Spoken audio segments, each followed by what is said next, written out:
Esto es Su Madre Naturaleza. Bienvenidos y bienvenidas nuevamente a Su Madre Naturaleza, el espacio ambiental de la televisión pública del Canal Capital, Televisión Más Humana. Hoy seguimos nuevamente en el Parque Nacional, que no es nacional, es distrital, en Bogotá. Y desde Bogotá seguimos inquietas sobre la situación de la Amazonía colombiana. Hoy continuamos como en emisiones anteriores que los pueden consultar en el YouTube de Su Madre Naturaleza. Otra reflexión importante con otros actores sociales que han estado vinculados y que están vinculados directamente con la Amazonía colombiana. Tenemos a Luz Marina Mantilla, directora general del Instituto Sinchi. Ella va a explicar qué es el Sinchi posteriormente. Patricio von Hildebrand, director de la Fundación Puerto Rastrojo. Ha sido un estudioso y que se le ha metido a la selva y que ahora nos va a contar cómo lo ha hecho. Silvia Gómez, asesora del Ministerio de Cultura en los temas de patrimonio. Bueno, vamos otra vez a entender qué está pasando en la Amazonía, en un contexto institucional, en el contexto local. Luz Marina. Bueno, gracias a Margarita por invitar al Instituto Sinchi, gracias al Canal Capital, gracias a este programa Su Madre Naturaleza. Yo quiero contar primero que vivo en la Amazonia hace muchísimos años de mi vida. Y ¿dónde naciste? Yo soy de Bogotá, pero mi madre es de Florencia, Caquetá, y vivo hace muchísimos años en la ciudad de Leticia, más o menos unos 18 años llevo allá. Y me parece muy interesante que podamos contar qué es el Sinchi, qué significa el Sinchi y qué es el patrimonio que tiene el Sinchi para la región y para los colombianos. Así es que Sinchi es un vocablo quechua que significa el sabedor conocedor. Nosotros somos una institución de investigación científica vinculado al Ministerio de Ambiente y hoy Desarrollo Sostenible. Nosotros estamos en todos los 488.000 kilómetros cuadrados que corresponden a la Amazonia colombiana. 488.000 kilómetros cuadrados. Sí, señor. Eso es un país casi como... Es el tamaño de Francia, exactamente. El tamaño de Francia. Gracias por la aclaración. Y lo más importante aquí es que los colombianos entendamos que la Amazonia son 6 departamentos y 4 departamentos que tienen una influencia de su paisaje biogeográfico de manera parcial, de manera que estamos hablando de casi la mitad del país. Ojo, Sinchi, IDEAM, von Humboldt, INVEMAR y el Instituto de Investigaciones del Pacífico. Del Pacífico son los 5 institutos de investigación adscritos al Ministerio de Ambiente. Sí. Bueno, Patricio, vamos a ir entonces aterrizando del tema general a un tema más particular y un área que usted ha recorrido a pie, en canoa, con grupos indígenas, con investigadores científicos. Y vámonos acercando al Chiribiquete. Usted hoy en día, a ver, ¿cuántas hectáreas, cuántos miles de hectáreas o millones de hectáreas es que están declaradas Parque Nacional? Bueno, originalmente se declararon como 1.300.000 hectáreas. Y ahorita con la ampliación eso subió como a 2.800.000 hectáreas. Ya antes era el Parque Nacional más grande de Colombia, ahora con mayor razón. Ahora es el megaparque de Colombia. Es el megaparque de Colombia. Sí, pero además con una particularidad. Y ahí Silvia pues, puede contar por qué desde el punto de vista de la cultura ese parque Chiribiquete es tan importante. Pues mira, Margarita, digamos que me parece muy importante poder reforzar lo que tú dices y es que pues históricamente hemos entendido que la conservación de la Amazonía es muy importante y muy significativa desde el ámbito ambiental, por todo el tema de las funciones en la mitigación del cambio climático, por todo el tema de biodiversidad y por todo el tema también hídrico. Sin embargo, eso está replanteado y el paradigma de la conservación también tiene que tener en cuenta que cultura y naturaleza, más aún en la Amazonía, son inseparables y no podemos pensar en una sostenibilidad y en una conservación de la Amazonía sin realmente entender que quienes la han conservado por milenios son los pueblos que allí han habitado. Entonces, Chiribiquete, más allá de que se considere un parque aislado, hace parte de un referente muy importante para un macro territorio más amplio, no solamente para los pueblos Carijona o Huitoto que habitan allí, sino toda la familia Arawak y toda la familia Tucano también, que tiene relaciones directas en términos simbólicos, mitológicos, culturales, para toda la supervivencia y la pervivencia de su cultura. Entonces es un lugar eminentemente sagrado, que creo que después podemos entrar en detalle qué implica eso para un país. Ahora es importante aquí que hablemos qué población indígena habita en esa zona del parque o aledaña al parque, para que la teleaudiencia de Bogotá sepa quiénes son sus compatriotas de allí, los que están aislados y los que están más integrados a Occidente, digámoslo así. Pues a mí sí me parece muy interesante que los colombianos sepan que existen aproximadamente unos 61 grupos indígenas en toda la Amazonia en Colombia. 61. Sí, y que de esos 61 grupos indígenas tendríamos más o menos como una población de 135.000 habitantes que son totalmente indígenas y que están distribuidos de diferentes formas en estos departamentos de los que hablamos hace un rato. Creo que es también muy importante decir que departamentos como el Caquetá, como el Guaviare, deben tener y tienen una población indígena relativamente baja o con muchos problemas. Por ejemplo, el departamento del Caquetá tiene un 1% de su población en registros indígenas, y el departamento del Guaviare, por ejemplo, tiene comunidades indígenas en una problemática muy grande. Ahí están los Nucac, por ejemplo, están los indígenas Guayabero, que están sufriendo una situación relativamente crítica, y que yo sí creo que desde la investigación científica y desde la acción misma del Estado tenemos que articular para generar en estas poblaciones un poco más de posibilidades de seguir continuando en la manutención del ambiente. En términos... Perdóname, a mí sí me parece importante aquí, ¿qué está pasando con los Nucac? ¿Por qué se volvió un problema? El tema de Nucac, yo sí creo que, y es importante que los colombianos sepamos que ese es uno de los pocos grupos en Colombia que son migradores dentro de su territorio. Cuando los grupos armados intervinieron realmente esa zona de reserva Nucac, pues los sacaron de su territorio, y como ellos son nómadas, entonces no encontraron una forma de vivir aceptable en sitios como el Guaviare, y tampoco de alguna manera estaba la preparación para entender cómo efectivamente había que mantener un grupo nómada que no se va a estar quieto en un sitio. De manera que allí es donde el conocimiento científico, el conocimiento social, la necesidad de articular acciones son las que definitivamente nos permiten no solamente conservar un territorio, sino todo lo que contiene efectivamente el territorio, la gente. Bueno, pero entonces, Patricio, aquí Luz Marina acaba de mencionar que la intervención de los grupos armados. ¿Cómo fue eso para que la gente recuerde, y para en este momento que estamos en negociaciones en La Habana, que estamos construyendo la paz en Colombia, cómo evitar que eso vuelva a suceder y qué fue lo que pasó? No, lo que pasó, pues en el caso de los Nucac, de hecho no es solo los grupos armados, es todo el problema del narcotráfico y de los cultivos ilícitos, que generan violencia, y violencia no contra los indígenas. Desde violencia... el caucho, ¿no? También. ¿Cómo? Sí, claro. Desde la época de las caucheras. Bueno, pero si nos vamos a grupos. remontar por allá, nos toca cambiar de ámbito. Ahorita estamos hablando de Nucac, estamos hablando de Guaviare. Perfecto. Ok, Guaviare, Baupés. Ahí lo que se generan es conflictos entre grupos armados y entre narcotraficantes. Esa violencia deriva en violencia hacia la sociedad civil, que en este caso son los indígenas, que son desplazados. Sencillamente son desplazados, salen y ya no encuentran cómo volver, se instalan en la zona de San José del Guaviare. Hoy en día se han hecho, ya desde hace muchos años, varios esfuerzos para volverlos a un territorio, etcétera, pero muchos ya no quieren volver a un territorio. Ya se acostumbraron a tener el puesto de salud cerquita, a tener una tienda cerquita, entonces eso no es tan evidente, ahí se rompen unos lazos. Hay otros grupos aislados que se mantienen en aislamiento voluntario. Por ejemplo, en el interfluvio entre el río Caquetá y el río Putumayo, que están indígenas yurís, posiblemente indígenas pacés, Ahí hay malocas, hemos visto las malocas, hemos fotografiado, porque hay un proyecto que está tratando de localizar.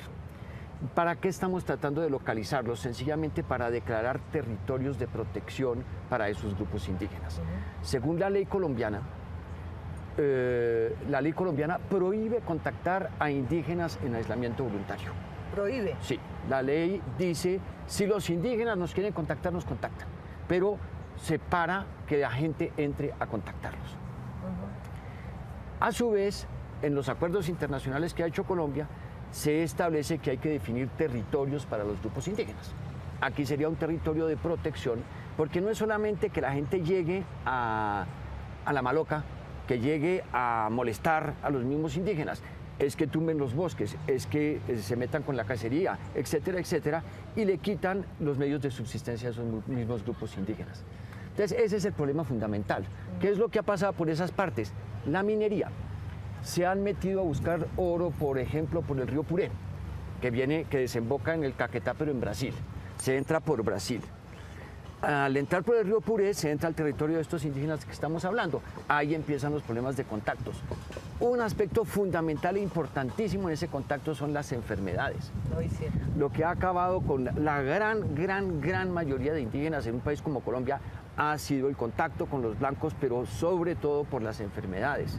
Ni siquiera por el asesinato físico, que también cumplió su papel, pero sobre todo por las enfermedades. Entonces, ese es otro de los grandes problemas que hay y de los riesgos que hay al contactar a estos grupos en aislamiento voluntario. Margarita, Bueno, sí. Cuando hablas, el tema Nucac es un tema, es un caso que es referente, digamos, que para toda la Amazonía. Y yo creería que el problema, o cuando tú decías qué está pasando en la Amazonía, hay un tema muy profundo y es el tema de un modelo de desarrollo que rige nuestra vida. Y es un tema que implica entonces satisfacer necesidades básicas bajo nuestra perspectiva. Y el tema ahí es que no comprendemos profundamente que estas sociedades tienen otra visión de mundo, tienen otra lógica de pensamiento y para ellos las necesidades básicas son otras. Para nosotros como una sociedad occidental es que haya una escuela, que haya educación, que haya un puesto de salud, que haya vías de acceso, que haya ropa y alimento. Para ellos son absolutamente otras y tienen unos sistemas de conocimiento profundamente complejos que son, si no más, igual de científicos a los nuestros. Entonces, cuando tenemos un Estado que si bien reconoce la diversidad, pero que en la práctica no tiene muchas dificultades para comprender y respetar esa diversidad y sobre todo para impulsarla en su plena diferencia, tenemos problemas. Entonces, el caso de los Nucac creo que no es un caso aislado, sino que se repite en todos los casos y es una necesidad de intervenir y de imponer un modelo de desarrollo que para estos pueblos no solamente no es competente, sino que es perjudicial. Vamos a una pausa y ya volvemos con Su Madre Naturaleza, con este maravilloso panel sobre el tema Chiribiquete. Ya regresamos con Su Madre Naturaleza.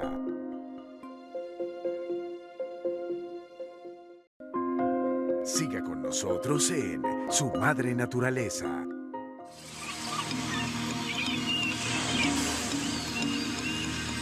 Bueno, seguimos entonces, vámonos enfocando el tema de Chiribiquete y Caquetá. Hablábamos en programa anterior sobre esta frontera agropecuaria que puede estar amenazando precisamente la conservación de Chiribiquete. Hay una gran cantidad de ganado, hay deforestación para cultivos. Luz Marina, ¿cómo el Estado va a acometer ese control o esa protección de esas fronteras que son tan importantes de delimitar? Bueno, esa es una pregunta muy importante porque hace parte efectivamente de la articulación que tenemos que hacer Estado con las instituciones del Estado y con las organizaciones no gubernamentales. Yo quiero decir que una parte tanto de Caquetá como de Guaviare fueron colocadas para ampliar efectivamente este parque. Estas dos partes que corresponden a estos dos departamentos tienen un nivel de intervención y pues obviamente hoy curiosamente en Caquetá lo que quedó de transformación de la cobertura vegetal es mucho menor que lo que quedó de transformación de Guaviare, que fue anexo, ¿qué vamos a hacer? Esa es la pregunta. Primero hay que identificar exactamente todo el tema de restauración, porque existe desde una política pública del Estado que tiene de que ver, bosques. claro, de restauración. Por parte del Sinchi, efectivamente nosotros tenemos identificadas las coberturas y la cantidad de hectáreas que están efectivamente afectadas y que han sido transformadas en eso tan crítico que son las pasturas por una amenaza muy grande que tiene la Amazonia, y es el tema de la ganadería, y en eso estamos totalmente de acuerdo. Pero aquí Silvia nos hablaba de un tema que me parece absolutamente importante, que es el tema del modelo de desarrollo. Entonces, nosotros... Perdón, y las políticas sectoriales. Exacto. Porque ¿qué hacemos con un Ministerio de Agricultura proponiendo ganadería en el Caquetá? Bueno, entonces, ¿de qué se trata lo que estamos haciendo ahora? Se trata justamente de hacer una articulación de políticas públicas. ¿Por qué? Pues porque la Amazonía no puede seguir siendo un sitio donde las cabezas de ganado estén ahí Sueltas por todos lados. Pero claro, por ejemplo, Caquetá, Guaviare y Putumayo son las zonas donde hay mayor intervención, sobre todo del tema de ganadería, del tema de minería, como lo decía Patricio hace un rato, existen. Pero ¿qué tenemos que hacer? Restaurar. Es la primera cosa que tenemos que restaurar. ¿Restaurar Sí, con qué? Marina, pero ¿con quién? ¿Con quién y cómo? Creo que Ya. hay un tema muy importante, Sí. y es que no solamente es yo estoy completamente de acuerdo, es un tema de Es la restauración. primera cosa. Total, pero la Amazonía está habitada hace mucho tiempo, entonces ¿qué tenemos que hacer? Hacer un acuerdo real, o sea, las comunidades y Sí, las autoridades pero- indígenas son autoridad ambiental, Claro, sin pero- duda. Es pero un déjame tema, terminar. sí, es un tema, no, es un tema también como de articulación y de reconocimiento Total. real de cómo hacemos un modelo de desarrollo Ustedes no realmente están hablando articulado. en nombre de una institucionalidad. Claro. El Sinchi como el Ministerio de Total. Cultura. O sea, a mí me Sí. parece súper, la palabra clave hoy es la articular. Sí. Y la articulación es no solamente de las políticas públicas o del objetivo efectivamente que hay que hacer allá, sino sí, estoy de acuerdo contigo, hay Sí, que pero articular pero- con esas poblaciones locales. Pero déjame decirte una cosa, porque es que Silvia toca un tema que es el del modelo de desarrollo, y yo creo que en Colombia tenemos que ir reconociendo la biodiversidad, la propia, los propios temas de conservación como unas oportunidades de ver un modelo de desarrollo distinto en Colombia. Es importante, hablando de este tema de la institucionalidad, ¿cómo cree usted, Patricio, que ha estado metido allá en la selva, que se puede realmente controlar esa frontera agropecuaria frente a la amenaza en un tema como Chiribiquete? Mire, a mí me parece que hay que partir de mirar el contexto y mirar la situación actual. La situación actual, como mencionaba Luz Marina, de 500 millones de hectáreas, 30 millones pertenecen a resguardos indígenas o están incluidas en parques nacionales o áreas del sistema de parques nacionales. Eso ya nos pone en un 60% en manos de los indígenas y de esa institución. No solo en la cantidad de hectáreas, en la distribución de esas hectáreas. Es muy importante, una cosa que no somos conscientes. Aquí los que vivimos en Bogotá, tenemos una localidad 20 en el distrito capital que es en el Sumapaz. Del Sumapaz, de esa localidad, usted camina un poquito hacia el oriente y entra al Parque Nacional Sumapaz. El Parque Nacional Sumapaz, a 4.000 metros de altura, se conecta con el Parque Picachos, con el Parque Tinigua, con el Parque Macarena, pasando por una zona en donde opera hoy un proyecto para evitar la deforestación con parte de la Reserva Forestal de la Amazonia, Parque Nacional Chiribiquete, resguardos indígenas de Mirití, Parque Cahuinarí, Parque Puré, resguardos del Cotué, Parque Amacayacu, y llegamos a la orilla del Amazonas, en Colombia. Nos podemos ir del distrito capital sin salirnos de un parque o de un resguardo indígena básicamente y llegar a la orilla del río Caquetá, del río Amazonas, perdón. Entonces, esas hectáreas están así distribuidas. De ese eje donde el corazón es el Parque Nacional Chiribiquete, salen otros ejes hacia el oriente, al río Apaporis. El río Apaporis entre nosotros. Tal vez muchos no hayan oído hablar de ese río tan sonoro y tan bonito. Totalmente Es amazónico. el río el segundo río más largo que nace y muere en Colombia después del río Magdalena. 1500 kilómetros. Y nadie sabe que existe. Entonces, ahí salió otro corredor hacia el Parque Yaiguoqué y pega con la frontera brasilera. Entonces, esa es la situación que tenemos. Dentro de eso tenemos unos focos y unas áreas de alta deforestación y alta intervención. En el Guaviare, como mencionaba Luz Marina, y sobre todo hacia el Piedemonte, para Sí, la zona del total. Caguán, Florencia, etc. Pero la deforestación en la Amazonía, que más o menos está afectando el 10% del área amazónica colombiana, está concentrada en esos lugares. No es que eso esté regado. Entonces, interinstitucionalidad, coordinación entre instituciones, seriedad en los programas, respeto de la ley. Yo ¿sí? quisiera... Y empezamos a poder manejar esos focos y a tratar de controlar. Quisiera decir una cosa frente a lo que aquí Silvia y Patricio están diciendo, y es que la negociación que hay que hacer a nivel local es absolutamente importante, y la responsabilidad que tienen hoy esos gobiernos departamentales, que es como Y municipales. los decimos acá, y municipales. Y quisiera decir que esto nos ha venido enseñando. Aquí hay una serie de lecciones aprendidas donde ya empezamos a pensar que esa articulación de lo local, de lo nacional, de lo departamental, de los resguardos indígenas, nos está diciendo que existen otros relacionamientos en esa gobernanza que creo que es muy importante reconocer.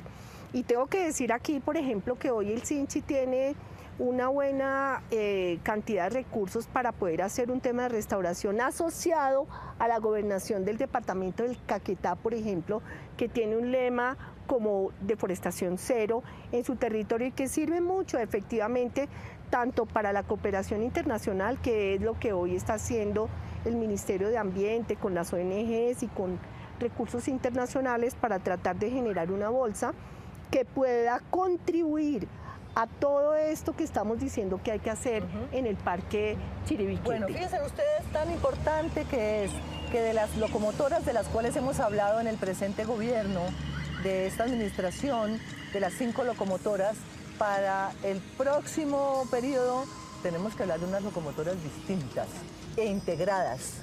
Y este es el tema que vamos a tratar en el próximo bloque. Vamos a una pausa y ya volvemos con Su Madre Naturaleza. Ya regresamos con Su Madre Naturaleza.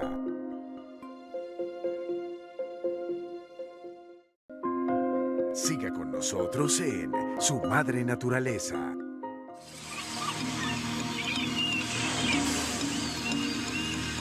Estamos hablando cuán importante es revisar las locomotoras que han venido empujando en 5 rieles muy sectorialmente los temas en esa área del país. A ver, hagamos cómo nos podemos imaginar ahora una forma distinta de plantear la locomotora minera y agropecuaria. Pues desde el punto de vista del conocimiento científico, yo creo que la toma de decisiones siempre tiene que estar soportada sobre el conocimiento científico. Yo tengo que decir, por ejemplo, que sería muy importante que esas decisiones para las locomotoras fueran cimentadas allí, porque la minería, tanto ilegal como seguramente la legal, en términos de agua, porque es que la Amazonía hay que entenderla como eso, como una bomba de agua, ¿no es cierto?, que le sirve no solamente al país, sino al planeta totalmente.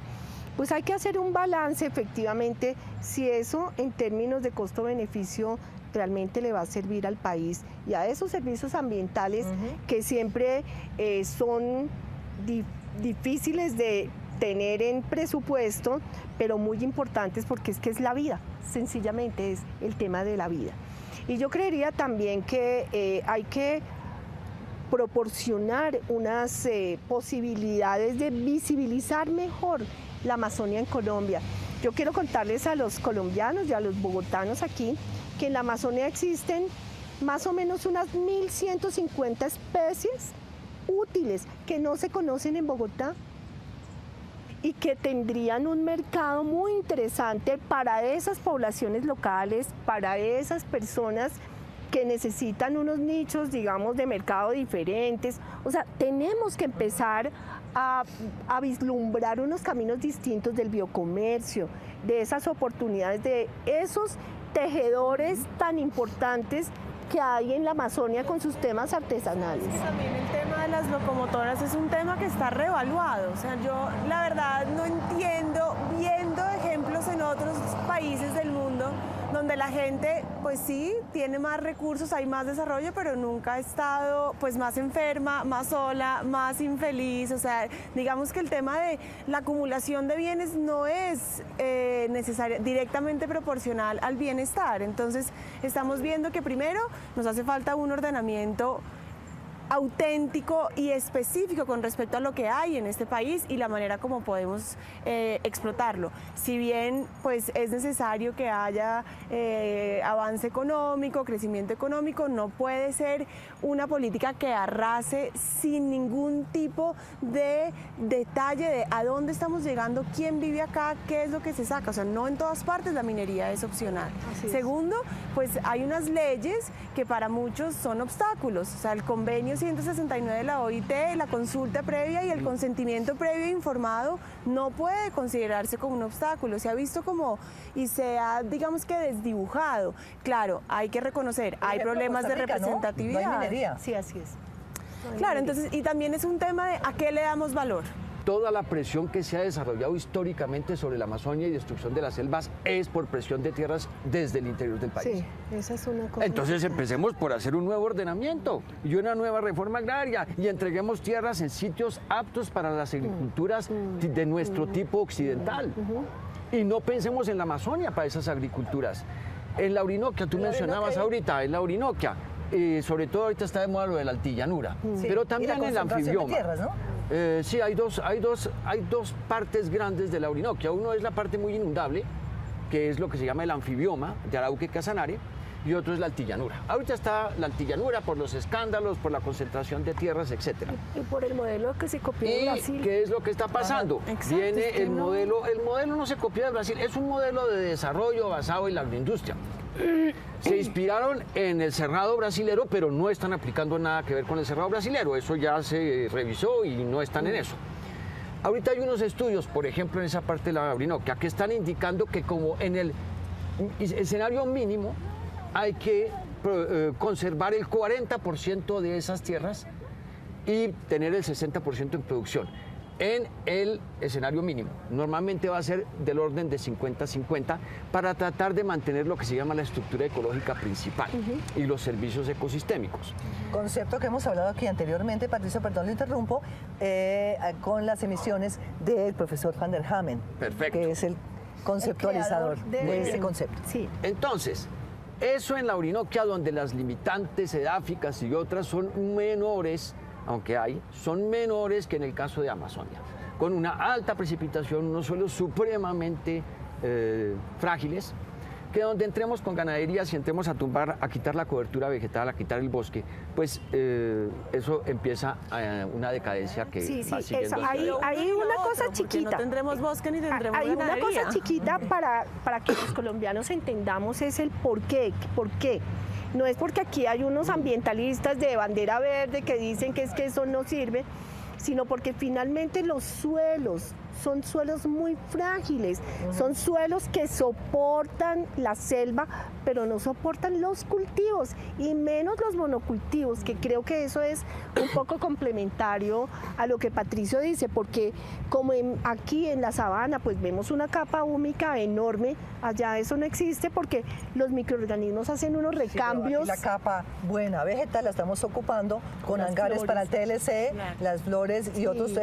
Pero eso es lo que yo quisiera, o sea, ser muy didáctica para que los colombianos y los bogotanos entendamos cuál es la diferencia entre la Amazonia y por qué no se puede hacer eso y por qué aquí sí podemos tener unos cultivos de flores, bueno, con todo respeto, pues, porque el suelo lo resiste, pero en la Amazonia eso no es posible. Y eso se conecta con lo que yo estaba hablando de a qué le damos valor. O sea, tenemos una visión bastante cortoplacista de a lo que le estamos dando valor. Entonces, hoy en día, pues el oro probablemente está en la escala más alta de a lo que le damos valor. Y cuando vemos, entonces, de todo el oro que sacamos, solo el 10% lo usamos en conectividad.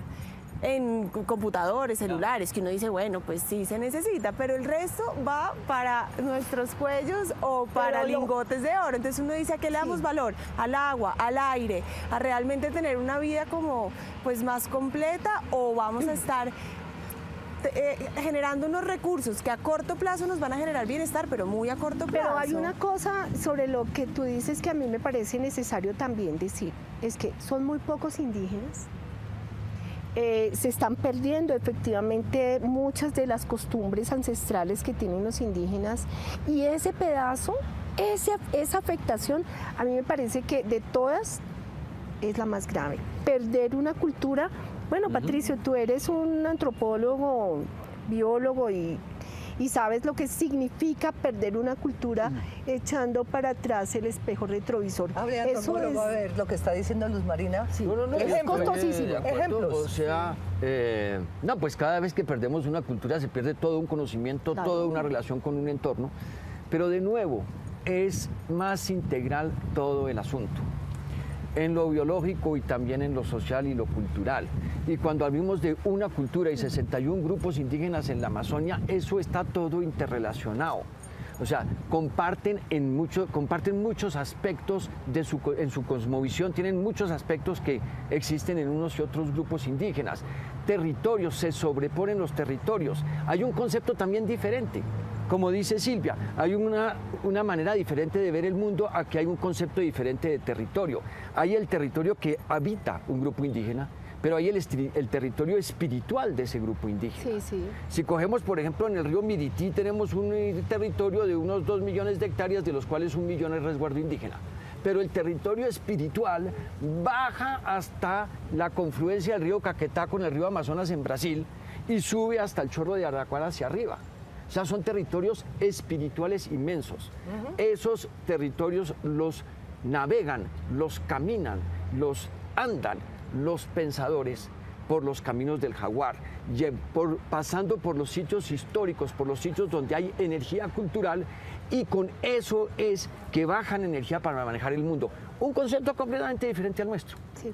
pero que funciona y que les funciona muy bien. Estamos con el corazón de Chiribiquete, que es el ejemplo que nos permite retomar otra forma de manejo de un parque nacional, de una zona de conservación y de restauración. Así es.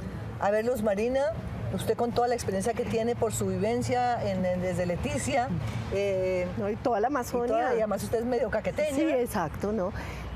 A ver, a mí sí me parece que el Parque Chiribiquete y lo que ha sucedido en agosto con el Parque Chiribiquete ha sido muy interesante, porque es que es un trabajo que lleva muchos años, es un trabajo interinstitucional, o sea, aquí hay que darle la proporción que corresponde a la unidad de parques por su esfuerzo, por su trabajo, también, por supuesto, al Ministerio de Ambiente y Desarrollo Sostenible por haber Aunque tenido... creo que hay que revisar también, ¿no? Porque ya se vienen otras épocas donde tenemos que revisar qué está haciendo Parques Nacionales y cómo lo va a proteger. Sí, pero igual lo que quiero decir aquí es que esta no fue un bombillo que se prendió hace 20 años, sino lo que quiero decir es que aquí hay una, digamos, una acción concertada del Estado y las ONGs, un Sí. trabajo que lleva muchos años desde la visión y desde el conocimiento del Parque Chiribiquete, y que se pudo concretar inclusive con la presencia y con la declaración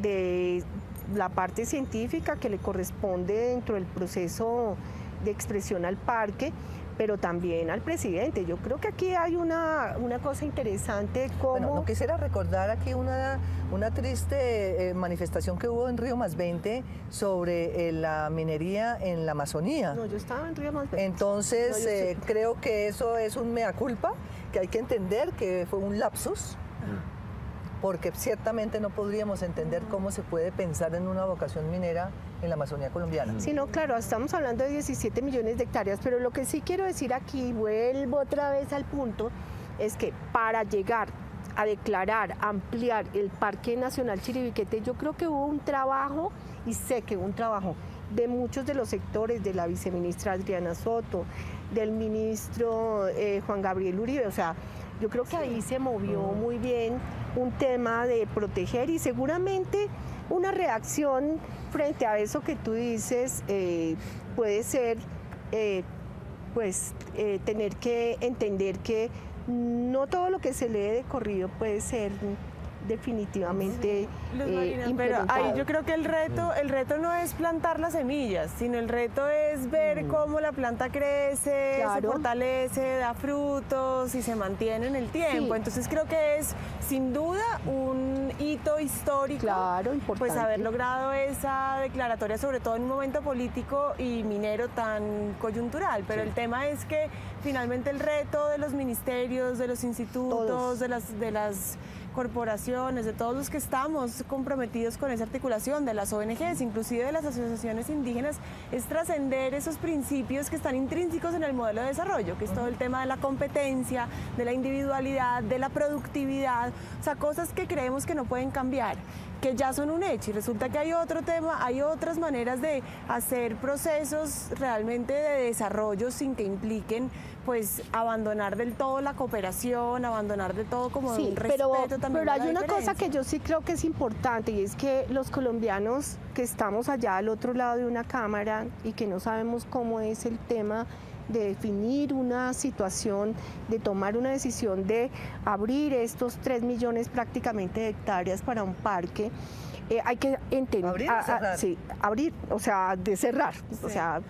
La no verdad se trata de abrirlo para que vaya la idea es Eso es importante. bueno, abrirlo al futuro. Pero sí creo que a la gente hay que contarle que este es un trabajo donde participan muchas personas, donde participan muchas entidades, donde han habido unos presupuestos importantes, donde la gente ha trabajado. ¿Cuántos inventarios has hecho tú, Patricio, en el Chiribiquete? Yo creo que varios, ¿no? Más de 10 años. Ah, por eso. Entonces, ese tipo de cosas ¿Y dónde están? hay que... Están en el Sinchi, esos inventarios. Todas las plantas están en el Chinchi. Es que no hemos y hablado todas del las herbario. plantas y lo otro están en el Humboldt. En el Humboldt. Sí, nosotros... Bueno, todo eso es una información y un conocimiento, Luz Marina, Claro. que tenemos que difundir, que los estudiantes que nos están viendo sepan que ese material existe, que hay pioneros como Patricio von Hildebrand y como otros que han estado metidos en la selva, entendiendo esa diferente cosmovisión.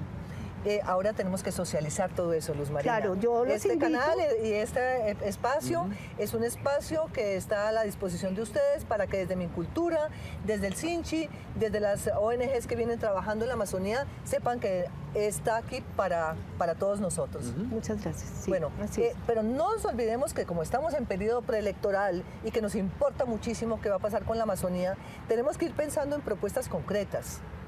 Hacia dónde va la Amazonía y manejada por quién. A mí me preocupa personalmente el tema de las corporaciones regionales, tema que se iba a reformar en este gobierno y no pasó nada. Y siguen allí con una cantidad de dineros y con uno no sabe muy bien qué es lo que están haciendo. Entonces, ¿qué pasa con la corporación Cor Macarena, Cor Amazonia, Cor Amazonía? Y la CDA. ¿Qué es cuál? La Corporación para el Nororiente Amazónico, la que está en Baupés y Guaviare, Baupés y Guainía. Sí, bueno, ¿con qué recursos cuentan estas corporaciones? A ver, usted que está en la institucionalidad, yo no sabía esa tercera. Perdóneme mi ignorancia, tengo bastante claro el tema de país, pero las corporaciones han estado muy sigilosas. La verdad, aquí estuvo el director de la CAR, nos habló porque la CAR está aquí cerquita.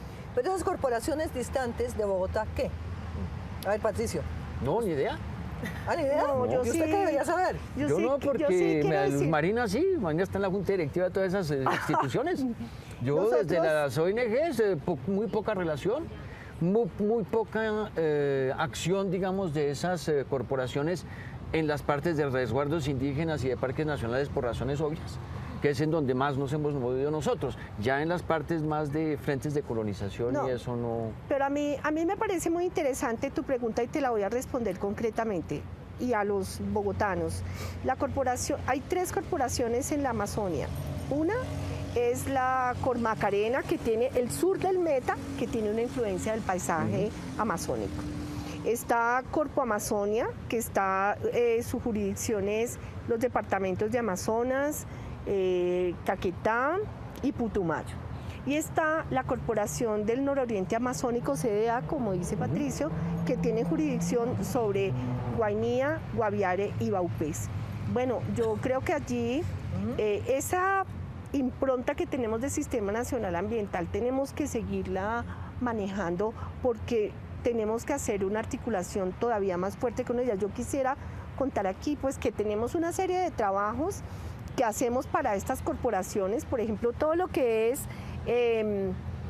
ahorita la zonificación de los distritos de manejo integrado que hacen parte de una categoría de conservación y que justamente ahí está la unidad de parques, están las corporaciones, estamos nosotros como Instituto Sinchi, porque es una forma de entender y de realmente hacer ese ordenamiento ambiental del que Silvia nos hablaba hace un rato y del que siempre hemos hablado con eso que tú mencionaste tan bonito, que son la estructura ecológica principal.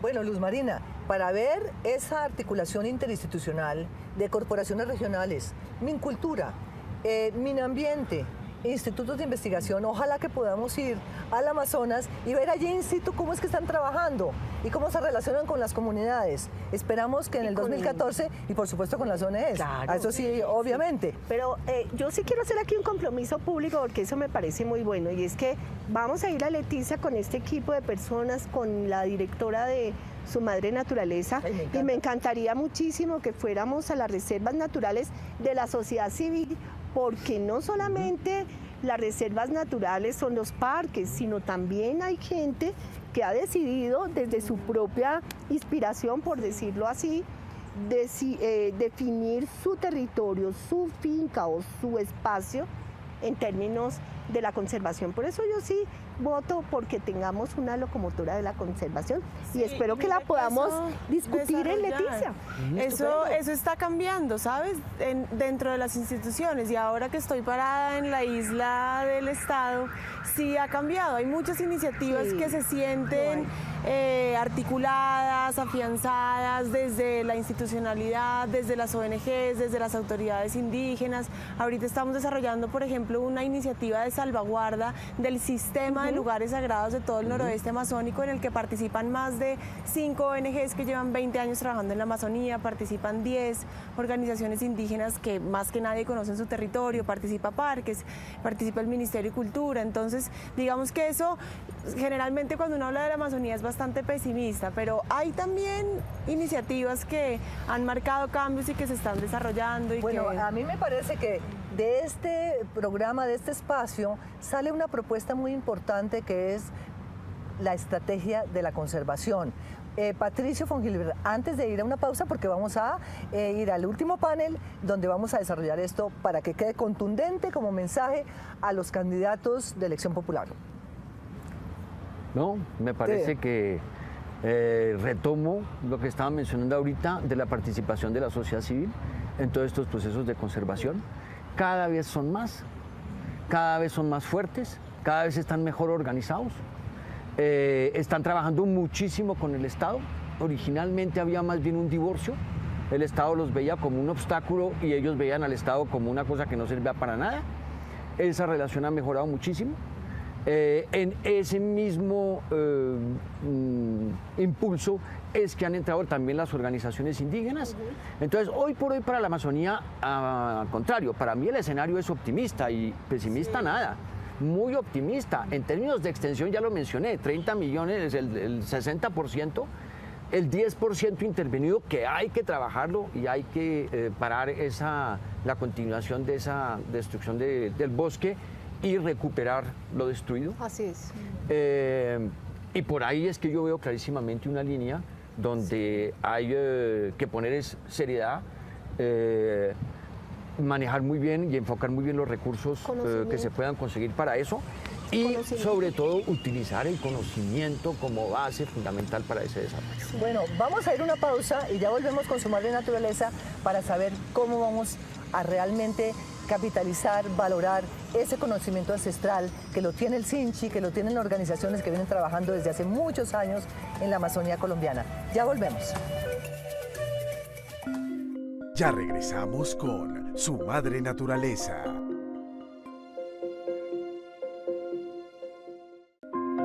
Siga con nosotros en Su Madre Naturaleza.